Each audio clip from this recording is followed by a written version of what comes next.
Do you remember when Drake and Josh went to prison? Drake and Josh banned episodes part 3. The episode begins with the classic intro of them talking to the camera and just talking about how much money is important and how much they want more money so they can do cool shit. Then they scam this old lady into buying a large popcorn and a large soda because they'll give her health benefits and make her live longer, which is pretty funny because clearly she's old and she might think she might croak any second. These two guys, Buddy and Guy, which is literally their names, are standing in the background like, yo, we like your selling techniques. Come work for us. Sell these girls for $40 a piece, and we'll give you $8 for every girl you sell. Drake and Josh are like, fuck it. We can make $8 a girl. We get 100 girls. That's easily $800, 400 a piece. Fuck it. Let's do it. They try to sell one to Audrey, their mom, and she's like, yo, if you leave me alone, I'll buy a grill. They try to convince her to buy 7 more, and they're like, nah, I'm not an idiot.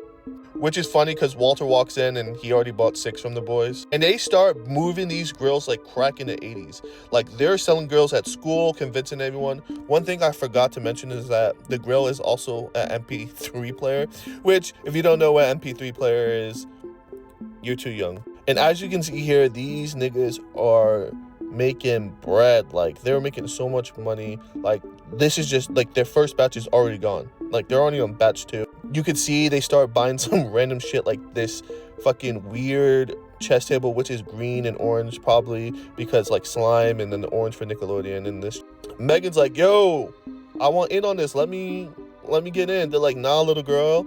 And she's like, all right, bet. You know what's going to happen. Like, if you ever need me, don't call me. You already know what's up. And still, like, really pushing this shit at the movie theaters. People are begging for these grills.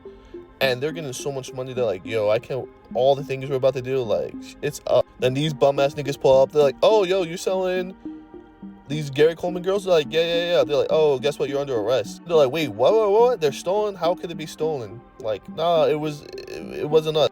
And then, long behold, they end up in jail. And once these boys get in an interrogation room, these boys start singing. I'm talking 6'9", 2018 levels of singing. Like, yo, it wasn't us, it was him and him, Buddy and Guy. And the cops are like, Buddy and Guy is their name? No way. They use their one phone call to call Megan, and Megan's like, yeah, right, you're in jail, da-da-da-da. And she's like, nah, like, you remember you said I couldn't be in on it? Fuck you. Megan then meets up with Buddy and Guy. She was like, yo, let me in on your business. I know the girls are stoned. They're like, yo, chill. You're making shit hot. And they're like, nah. Like, I'm good. Watch this. She sells a grill to some like, old lady. Then, next thing you know, she set them up. Cops pull up. Drake and Josh then get released from prison knowing that they were set up. And then Gary Coleman pulls up. He's like, yo, you sold my stolen grills, so I'm going to need all the cash and everything you bought with. So the episode ends with Gary Coleman and some random people taking everything from